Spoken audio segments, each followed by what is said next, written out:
안녕하세요. 오늘도 사연살롱을 찾아주셔서 감사합니다.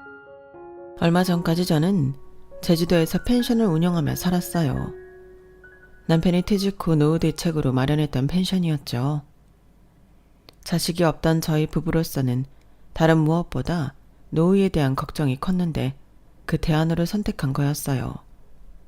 제주도에서 멋진 풍경도 즐기고 좋은 공기 마시며 돈 걱정 없이 살아보자는 게 남편의 야심찬 계획이었거든요. 공기업에 다니는 남편은 당장 퇴직을 할 생각은 없었어요. 당장 고정 수입이 사라지면 아무래도 많이 힘들어질 것 같아서 펜션이 자리를 잡을 때까지는 2년 정도 직장 생활을 더 하기로 했던 거예요. 그런데 제가 완전히 속았지 뭐예요. 남편 놈은 애초에 직장을 그만둘 생각도 없었고 심지어 펜션을 구입한 적도 없었어요. 제가 24시간을 매달려 쓸고 닦고 손님을 상대했던 그 펜션이 우리 게 아니었다는 사실에 저는 망연자실했고 이후에 알게 된 경악스러운 상황에 이혼까지 결심하게 되었어요. 도대체 저희 부부한테 무슨 일이 있었는지는 지금부터 소상히 전해드리겠습니다. 20살 꽃다운 나이에 부푼 꿈을 안고 서울에 상경했던 저는 태어나서 처음으로 부모님 그늘을 벗어나 혼자 살게 되었어요. 원하던 대학에 합격해 드디어 혼자 살게 되었거든요. 가부장적이고 폭력적인 아빠 때문에 어릴 때부터 제 소원은 집을 떠나 사는 거였어요. 엄마 혼자 집에 두고 오는 게 미안하기는 했지만 그건 엄마의 선택이기도 했어요. 머리가 조금 큰 이후부터 저는 늘 엄마한테 아빠와 헤어지라는 얘기를 해왔지만 그때마다 엄마는 이런 말로 넘겼거든요. 다른 집 남자들은 좀 다를 것 같지? 다 똑같아. 그래도 네 아빠가 나쁜 사람은 아니야. 감정 조절을 잘못해서 욱하는 거지. 툭하면 자식들이 보는 앞에서 아내한테 손찌검하고 마음에 안 들면 위아래 안 가리고 화내고 물건을 집어 던지는 사람이 착한 사람이라고요? 저는요. 어릴 때부터 아빠 눈치를 안 보고 산 날이 단 하루도 없어요. 언제 버럭 소리를 지를지 몰라서 가슴을 졸이고 혹시라도 내 잘못 때문에 엄마가 아빠한테 맞으면 어떡하나 걱정하면서 지내야 했으니까요. 거기다 아빠 뜻을 거스르면 용돈이 끊기는 건 물론이고 심지어 엄마와 함께 집에서 내쫓기기도 했어요. 그러니 얼마나 집을 탈출하고 싶었겠어요. 제가 길을 쓰고 공부해서 고향을 떠나 서울에 있는 대학에 진학한 것도 바로 이런 이유 때문이었어요. 서울로 올라오고도 한동안은 혹시라도 아빠가 불시에 서울에 오시면 어쩌나 걱정을 하곤 했어요. 하지만 그런 걱정도 서울살이에 적응하느라 어느 순간부터는 사라져버렸어요. 지하철이 없는 지방도시에서 자란 저로서는 시간을 맞춰 도착하는 지하철을 타고 서울 시내 곳곳을 누비는 재미가 쏠쏠했어요. 노선에 따라 한강을 건너기도 하는데 그때는 한참이나 넋을 놓고 창밖을 바라보곤 했어요. 뿐만 아니라 새벽까지 영업하는 동대문 쇼핑몰과 다양한 이벤트가 많은 홍대를 찾는 재미도 있었어요. 저에게 있어 서울은 말 그대로 신세계 그 자체였어요.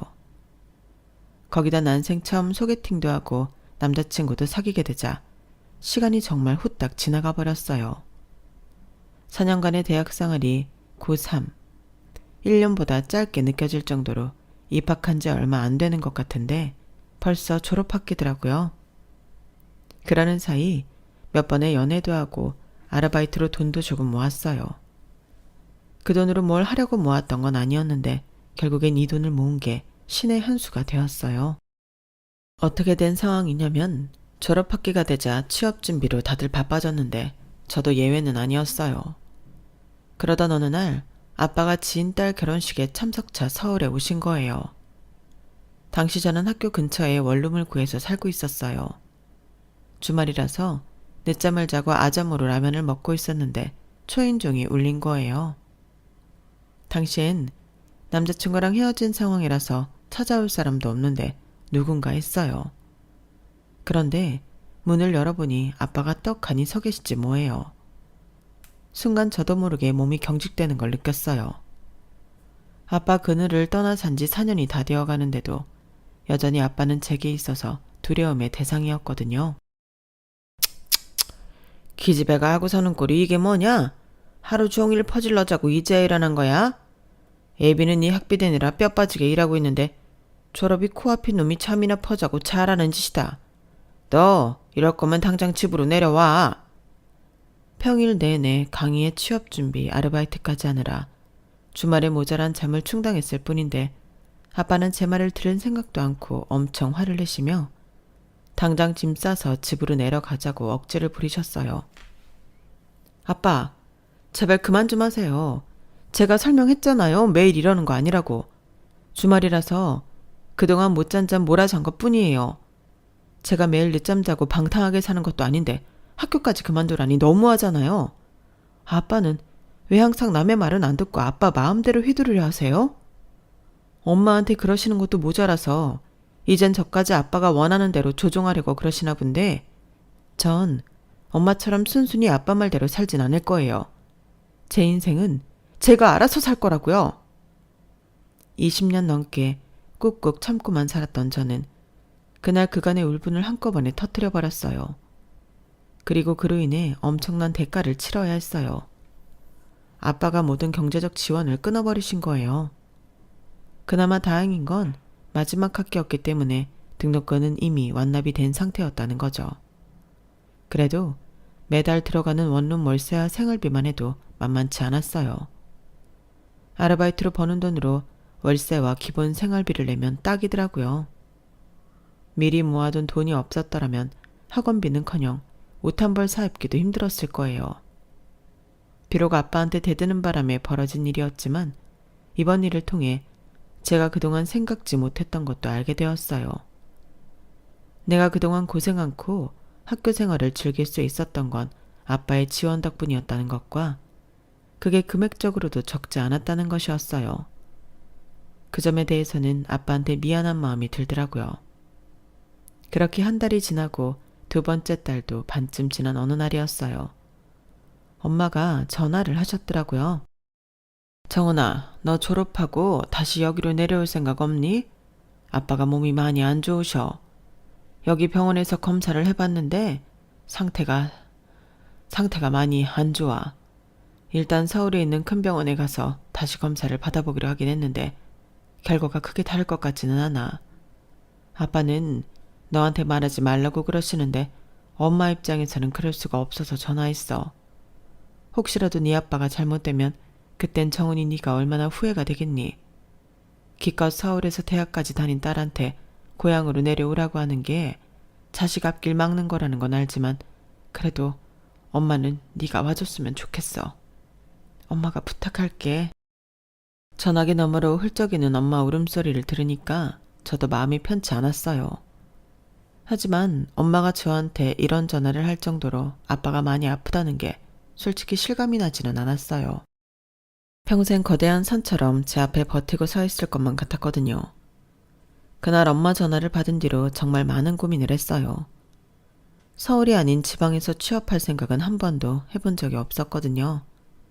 어떻게 올라온 서울인데 제대로 싸워보지도 못하고 낙향하는 기분이라서 선뜻 결심에 안 섰어요. 그러다 얼마 뒤 서울에 있는 대학병원에 검사를 받으러 온 아빠를 보고는 앞뒤 잴 거 없이 귀향을 결심했어요. 그날 본 아빠 모습은 지금까지 살면서 제가 봐왔던 아빠 모습이 아니었거든요. 아빠를 못 본 지 불과 2달 정도 지났을 뿐인데 어쩌면 사람이 이렇게 변할 수 있는 건지 무섭기까지 했어요.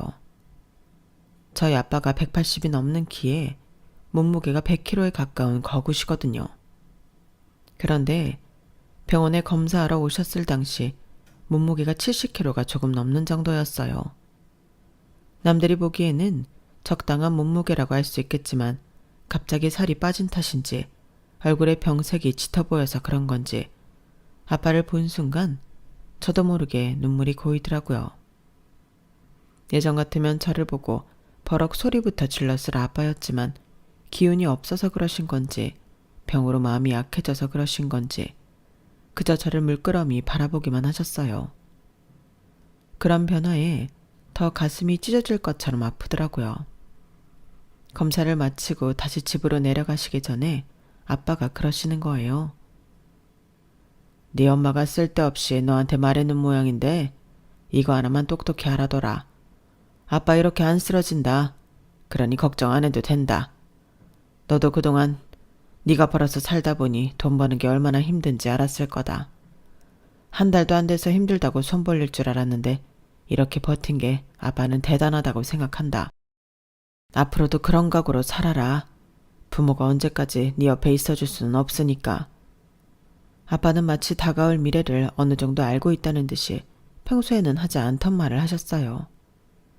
이상하게 그리 다정하지도 않았던 아빠의 그 말에 저는 그동안 쌓았던 감정이 조금은 누그러지는 것 같았어요. 이번 일을 계기로 앞으로 고향에 내려가게 되면 아빠랑 조금은 가까워질 수도 있겠다는 기대가 되었어요. 그런데 그날 아빠의 말이 마지막 유언이 되고 말았지 뭐예요. 검사 결과가 나오기도 전에 아빠가 세상을 떠나셨거든요. 장례식을 치르는 내내 아빠의 마지막 모습이 떠올라서 눈물이 그치지 않았어요. 이제야 겨우 아빠를 마주볼 자신이 생겼는데 시도도 해보기 전에 영영 이별을 하게 되니 너무 억울하고 야속하기도 했거든요. 그나마 다행인 건 그날 아빠를 만나지 않았다면 예전 아빠 모습만 기억에 남았을 테니 이렇게까지 슬프지는 않았을 거라는 사실이었어요. 사람은 죽을 때가 되면 변한다는 말이 그날처럼 마음에 와닿기는 처음이었어요. 아빠가 돌아가시는 바람에 고향으로 내려가 취직 자리를 알아보려던 제 계획은 전면 수정이 됐어요. 제가 고향으로 내려가는 대신 엄마가 서울로 올라오게 되었거든요. 가족이라곤 둘밖에 없는데 떨어져 살 필요는 없으니까요. 엄마 역시 아빠가 떠나고 없는 집을 지키며 사는 게 고통일 테고요. 엄마가 집을 팔고 아빠가 하시던 사업체를 지인한테 넘기는 사이 저는 엄마와 둘이 살 집을 알아보았어요. 서울 집값은 제 고향집에 비하면 엄청 가격이 높았지만 그래도 아빠가 남기신 유산이 꽤 돼서 엄마랑 둘이 살 20평대 아파트는 살 수 있었어요. 아빠 앞으로 나온 보험금도 있어서 원한다면 더 큰 집으로 갈 수도 있었지만 작은 평수로 집을 구했던 건 엄마의 노후자금 때문이었어요. 결혼하고 지금까지 전업주부로 살았던 엄마가 갑자기 서울에서 직장을 구하기는 힘들 테니 있는 돈을 규모 있게 사용하는 게 낫겠다고 생각했거든요.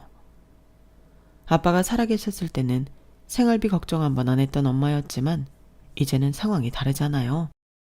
그래서인지 엄마는 어떻게든 생활비를 줄여보려고 노력을 하셨어요. 지방에 살면서도 시장보다는 마트에서 생필품을 사던 엄마였지만 서울로 이사를 온 뒤로는 장바구니를 들고 한정장 가까이 되는 재래시장으로 장을 보러 다니시더라고요. 친구분들과 하시던 여행계도 깨고 불필요한 지출을 하나둘 끊어내셨어요. 심지어 화장품도 전에 쓰던 것보다 저렴한 걸로 바꾸시더군요. 그 모습을 보니 자식으로서 책임감이 생기지 않을 수가 없었어요. 아빠가 없으니 이제 내가 가장이 되어야겠다는 마음이었죠. 그래서 더 기를 쓰고 취업 준비를 했고 다행히 졸업 전에 취직이 결정되었어요. 대기업은 아니지만 나름 괜찮은 공기업이라서 이 정도면 취업 전쟁에서 선방한 셈이었어요. 거기다 남편도 직장에서 만났으니 저한테는 일과 사랑을 모두 쟁취한 곳이기도 했죠. 남편은 저보다 4살 연상으로 입사 연도는 저보다 2년이 빨랐어요. 우리가 처음 직장 동료로 알기 시작했을 때는 저와 같은 사원이었는데 사귀기 시작하던 무렵에는 대리로 승진을 했어요. 호칭을 정대리님이라고 불렀어요. 그게 입에 배서 연애를 하는 동안에도 남편을 정대리님이라고 부르게 됐는데 그 호칭 덕분에 오히려 주변의 연애 사실을 들키지 않을 수 있었어요. 문제는 결혼 얘기가 나오고 시댁에 인사를 드리러 갔을 때였어요. 다른 건 잔뜩 긴장해놓곤 정작 호칭에서 저도 모르게 정대리님이라고 불러버렸거든요. 그 바람에 결혼하고 신혼 초에는 시어머니한테 얼마나 핀잔을 들었나 몰라요. 그럴 때마다 남편이 중간에서 잘 수습을 해줘서 다행히도 무사히 넘기곤 했었죠. 제가 남편을 남편감으로 찍은 데는 바로 이런 성격 탓이 컸어요. 가부장적이고 강압적인 아빠 밑에서 자란 저로서는 성격이 유하고 주변과 타협을 이루는 사람한테 호감이 갔거든요. 이성을 만날 때마다 아빠랑 조금이라도 비슷한 부분이 보이면 저도 모르게 위축되고 상대에 대한 거부감이 생기곤 했어요.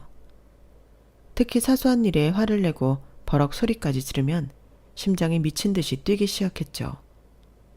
그러다 보니 이성을 만날 때 제일 먼저 보게 되는 게 얼마나 우리 아빠랑 안 닮았나 하는 거였어요.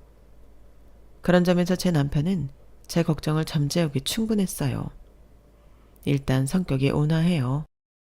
화도 잘 안 내고 독불장군처럼 자기 주장이 강하지도 않았어요.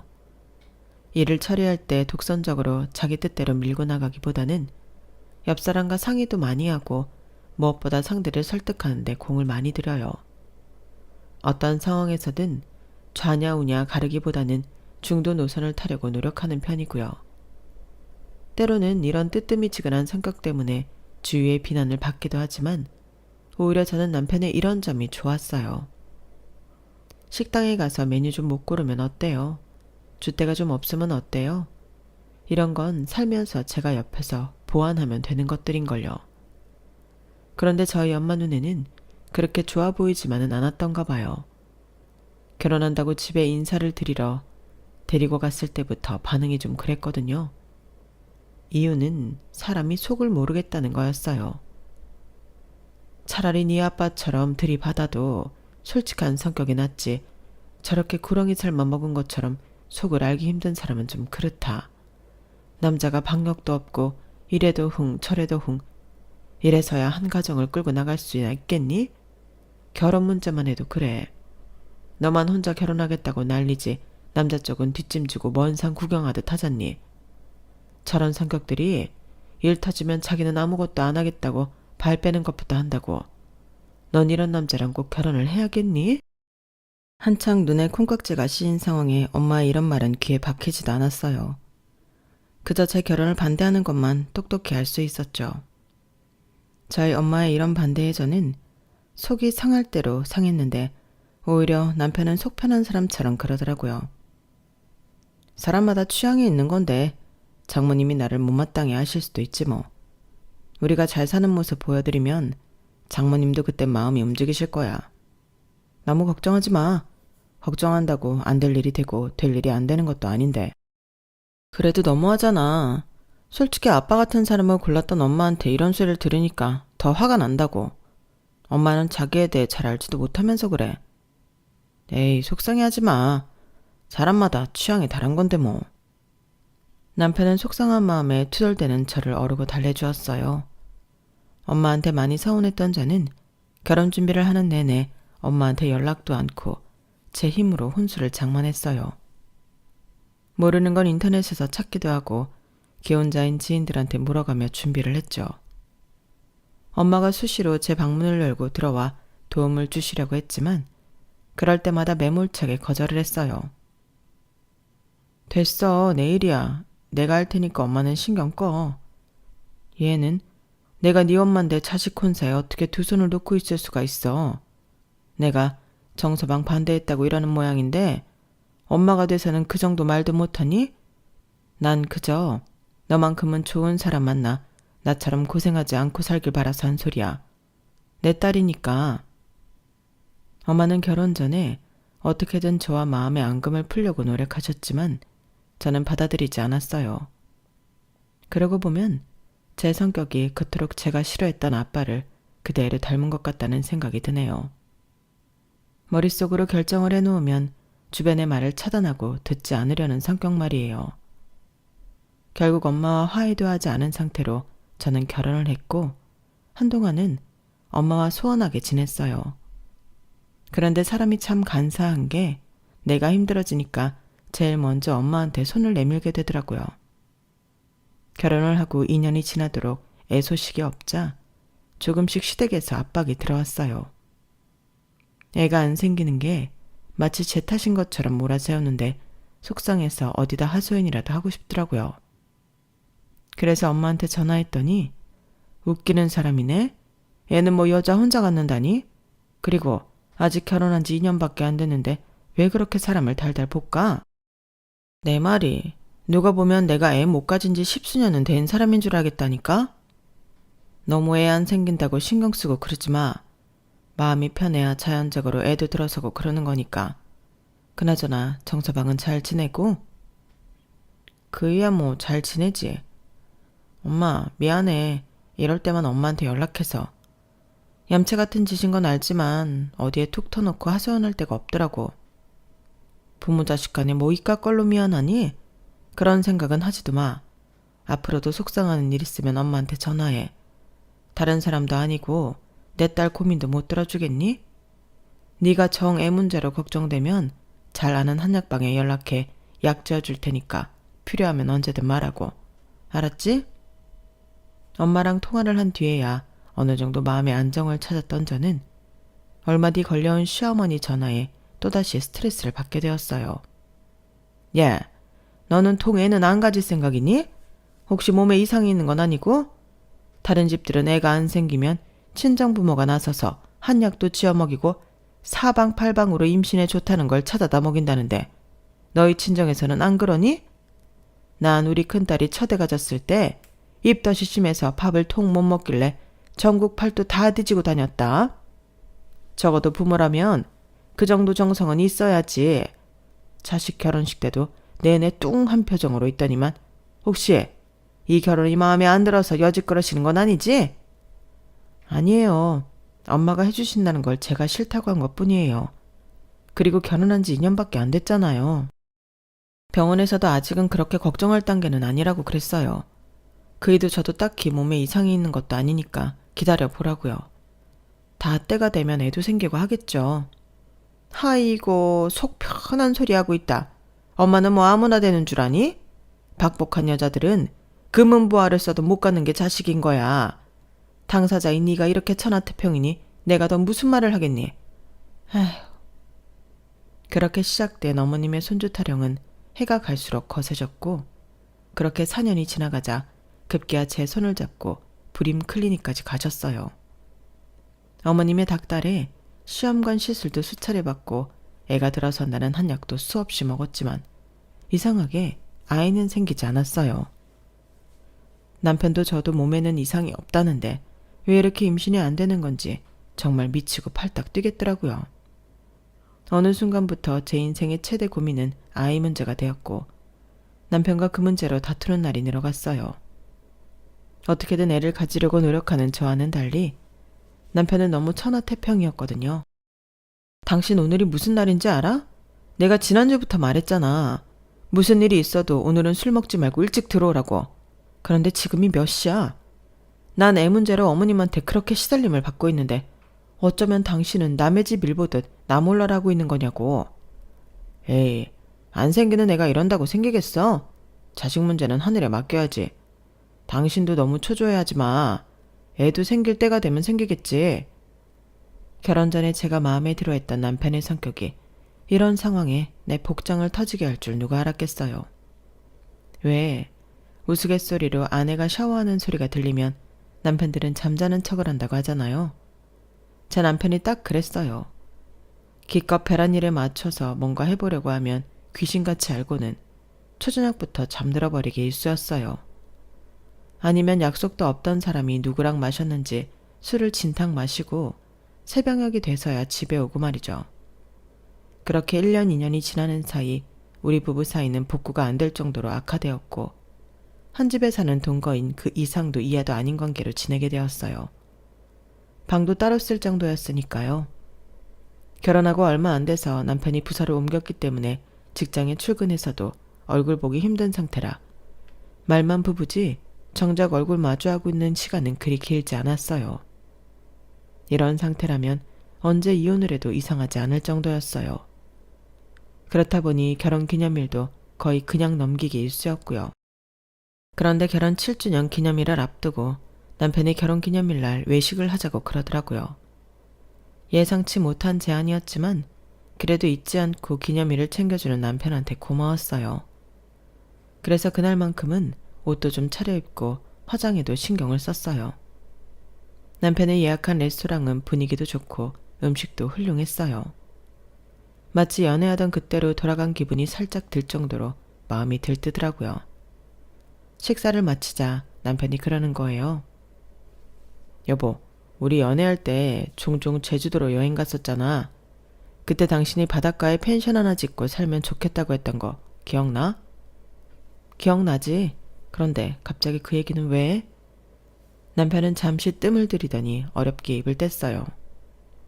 실은 아는 형님이 제주도에서 펜션을 하시는데 형수님이 암에 걸려서 펜션을 정리하실 생각인가 봐. 아무래도 형수님 모시고 병원에 다니려면 서울이 편하니까. 그래서 말인데 그 펜션 우리가 인수하면 어떨까? 당장 인수받겠다는 건 아니고 형님 말이 일단 얼마간 운영을 해보다가 자신이 서면 그때 인수하라고 그러시더라고. 내 생각엔 이렇게 좋은 기회는 없을 것 같아. 당장 큰돈 투자해서 인수하라는 게 아니라 해보고 할만하면 인수하라는 거니까. 당신도 알다시피 우리가 그동안 좀 그랬잖아. 애 문제로 스트레스도 받고 그러다 보니까 대화도 많이 줄었고 다 잊고 제주도에 내려가서 좋은 풍경 보고 맛있는 것도 먹으면서 살다 보면 예전처럼 관계를 회복할 수 있지 않을까 생각하는데 당신 생각은 어때? 남편의 뜻밖의 제안에 살짝 당혹스러웠어요. 저도 제주도는 좋아하지만 그렇다고 멀쩡한 직장도 그만두고 막연히 제주 생활에 대한 로망만 가지고 일을 저지를 수는 없으니까요. 하지만 남편 말대로 꽤 좋은 조건이기는 했어요. 제 마음이 흔들리는 걸 느꼈는지 남편이 쐐기를 박더라고요. 정 걱정되면 일단 당신만 퇴사를 하고 나는 회사 생활을 더 해볼게. 아무래도 펜션 운영이 자리를 잡을 때까지는 고정 수입도 필요하니까. 둘 다 퇴사를 하고 달려드는 게 아니라고 하니까 더 솔깃하더라고요. 어느 정도 재정적인 문제에 대한 걱정을 덜 수 있으니까요. 그래서 한번 해보자 싶었어요.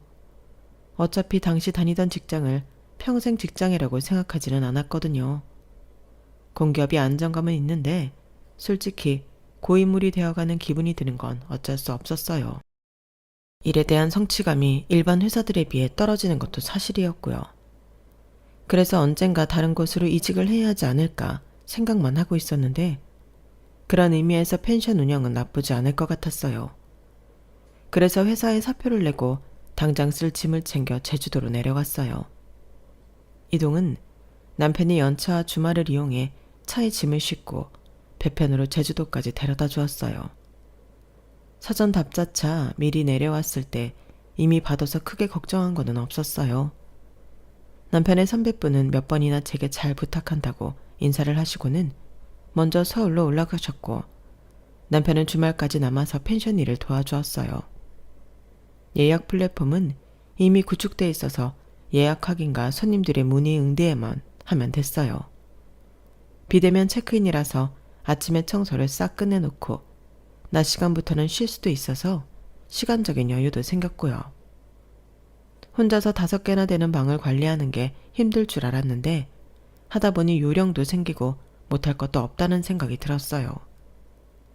남편은 회사 일 때문에 금요일 밤 비행기를 타고 와서 일요일 낮 비행기를 타고 서울로 가곤 했는데 아무래도 비용적인 면도 그렇고 자주 왔다 갔다 하기 힘들어서 그랬는지 점점 제주도를 찾는 횟수가 줄기 시작했어요.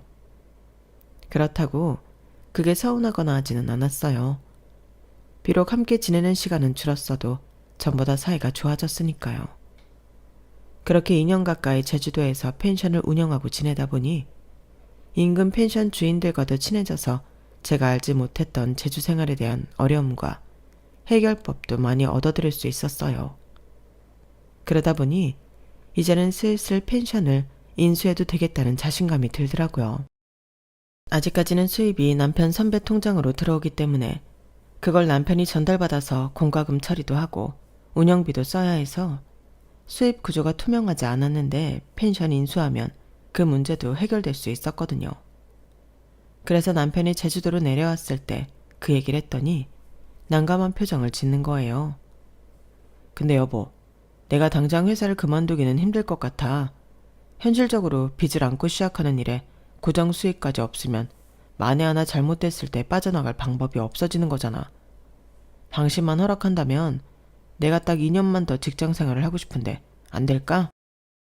남편 말이 틀린 건 아니지만 문제는 펜션 주인이었어요. 제가 주인이라도 하루빨리 펜션을 정리하고 홀가분해지고 싶을 것 같거든요. 어떻게 보면 1년 가까이 우리 편의를 봐준 셈인데 그걸 2년이나 더 봐달라고 하는 건 너무 심하잖아요. 그런 문제라면 걱정 안 해도 돼. 형님이 당장 돈이 필요한 사람도 아니고 지금은 형수님 간병하느라 신경 쓸 겨를이 없으시거든. 뭐든 우리 편한 대로 하라고 하셨으니까 5년이든 10년이든 우리가 원할 때 인수해도 돼. 그럼 나 2년 더 회사 다녀도 되는 거지? 남편은 신이 난 아이처럼 밝은 얼굴로 서울로 올라갔어요. 그리고 저는 평소대로 펜션 업무를 처리해 나갔죠. 그런데 생각지도 않은 손님이 찾아온 거예요.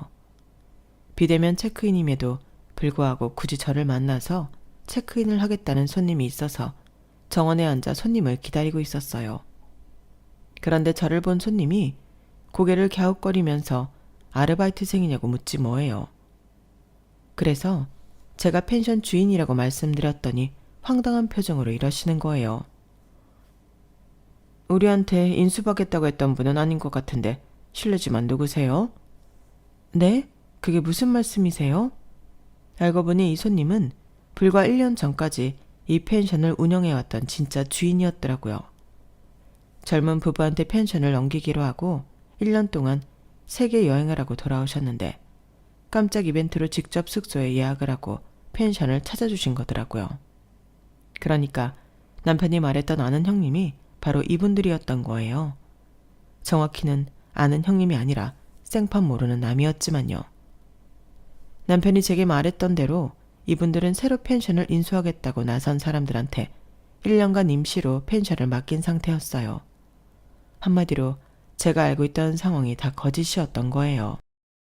제 남편이 거짓말을 한 건지 아니면 선배라는 사람이 우리 부부를 속인 건지는 알 수 없었지만요.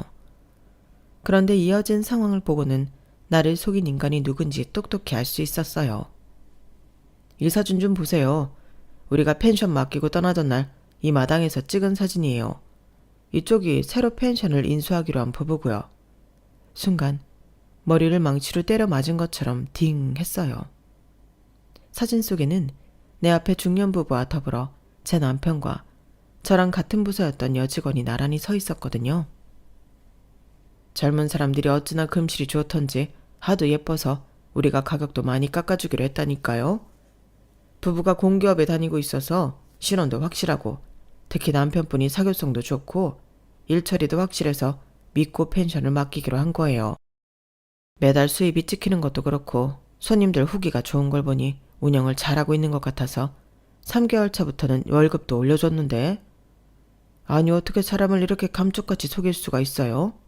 그런데 그쪽은 정확히 누구인 거예요? 그 말에 온몸에 피가 빠져나가는 기분이었어요. 그러니까 이 인간들이 지금까지 저를 속인 것도 모자라 공짜 일꾼으로 부려먹고 있었다는 얘기였으니까요. 그 자리에서 휘청거리는 저를 보자 중년 부부는 설을 부촉해 안채로 데려다 주었어요. 그리고 저를 통해 이 남자의 본부인이 저고 이 옆에 여자는 직장 동료라는 얘기를 듣고는 저보다도 더 놀라시더라고요. 세상에, 그러면 우리가 불륜 커플한테 펜션을 맡긴 거란 소리예요? 아니 어떻게 인간들이 그럴 수가 있대? 멀쩡한 부인을 두고는 직장 동료랑 바람을 피우는 것도 모자라 속여서 일까지 부려먹어? 거기다 그쪽은 지금까지 우리가 보낸 월급도 못 받았다는 거죠. 아이고, 어쩜 이런 쓰레기 같은 것들이 다 있냐? 내가 내일 모레면 환갑인데 이런 경우는 난생 처음이에요. 우리가 말 않고 몰래 와봤으니 망정이지 연락하고 왔더라면 이 인간들이 또 어떻게 속였을지 모르리잖아. 안 그래도 얼마 전에 연락을 해서는 당장 인수하기는 힘들 것 같다고 고용인으로 좀 더 일해도 되냐고 그러더니 이런 짓거리를 하느라 그런 거였네. 그래서 뭐라고 하셨어요? 우리와 그래주면 더 좋다고 그랬죠. 사실 1년 여행 다니며 쉬다 보니까 다시 일하기 싫어지더라고요. 매달 따박따박 돈도 들어오겠다. 신경 쓸 필요도 없으니까 얼마나 좋아. 그런데 세상에 젊은 사람이 어쩌다 그런 인간들한테 속아서 이런 일을 당했대요. 혹시 우리 도움이 필요하면 언제든지 말해요. 우리가 법정에 가서 증언도 해줄 테니까. 그러니 이대로 쓰러지지 말고 이 악물고 싸워요. 전주인 아주머니 말 맞다나 저도 이렇게 물러날 생각은 없었어요. 그래서 엄마 친구분 도움을 받아 실력 있는 이혼 전문 변호사를 선임했어요. 그리고는 바로 남편과 내연녀의 뒷조사에 들어갔죠. 두 인간이 만나기 시작한 건 벌써 4년 가까이 됐더라고요. 제가 제주도에 내려온 이후로는 아예 살림을 합쳐서 부부 행세를 하며 살고 있었어요. 어이가 없는 건 저희 시어머니도 그 집에 드나들고 있다는 거였어요. 아주 모자가 짜고 그동안 저를 속인 채 이중생활을 해왔던 거예요. 둘이 편하게 함께 살기 위해 저를 제주도로 보내놨던 거였죠. 아마 처음엔 펜션을 사서 저만 내려보낼 계획이었을 거예요. 그러다가 운 좋게 월급쟁이 운영자를 구하는 펜션 주인을 만나고는 바로 계획이 바뀐 걸 테고요. 불륜도 편하게 하고 제가 일한 돈까지 지들이 받아챙기니 얼마나 좋았겠어요. 생각할수록 피가 거꾸로 솟는 심정이었지만 지금 제게 필요한 건 이성적인 판단이었어요. 어차피 엎질러진 물, 어떻게든 그 인간들한테 많이 뺏어내고 인생을 망가뜨리는 게 중요했으니까요. 그래서 이런저런 상황을 다 고려해서 남편한테 이혼 소송을 걸었고 남편과 상간녀 월급에 차압을 걸었어요. 그러는 과정에서 회사 내에서는 두 사람의 불륜 사실이 퍼지게 됐고 저는 손 안 대고 코풍격으로 두 인간을 회사에서 매장시켜버렸어요. 그리고는 그동안 제가 펜션에서 일하며 받았어야 했던 임금을 돌려받았고 재산 분할은 물론 남편이 불륜으로 결혼을 파탄으로 몰고 간 점을 따져서 위자료도 톡톡히 받았어요. 그 위자료에는 저를 퇴사하게 만들어 앞으로 생길 수 있었던 고정 수입을 못 받게 만든 것까지 고려해 꽤 높은 금액을 요구할 수 있었어요. 거기에 펜션 주인분들도 남편과 내연녀 앞으로 사기죄로 소송을 거셨어요.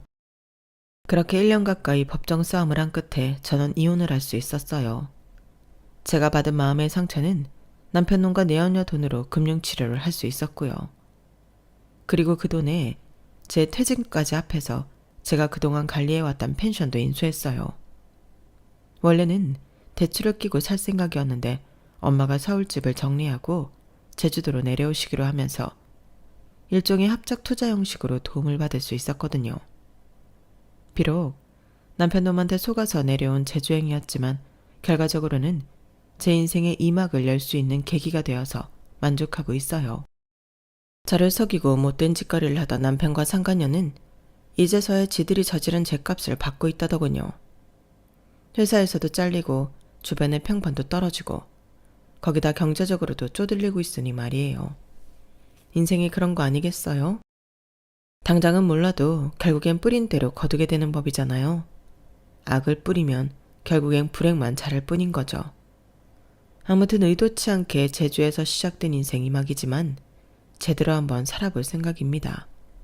여러분도 많이 응원해주세요. 저도 여러분들을 응원하겠습니다. 행복하세요. 지금까지 제 사연을 들어주셔서 감사합니다. 여러분, 사연 댓글에 응원과 현명한 조언 부탁드려요. 좋아요와 구독은 저에게 큰 힘이 됩니다. 오늘도 좋은 일 가득하세요.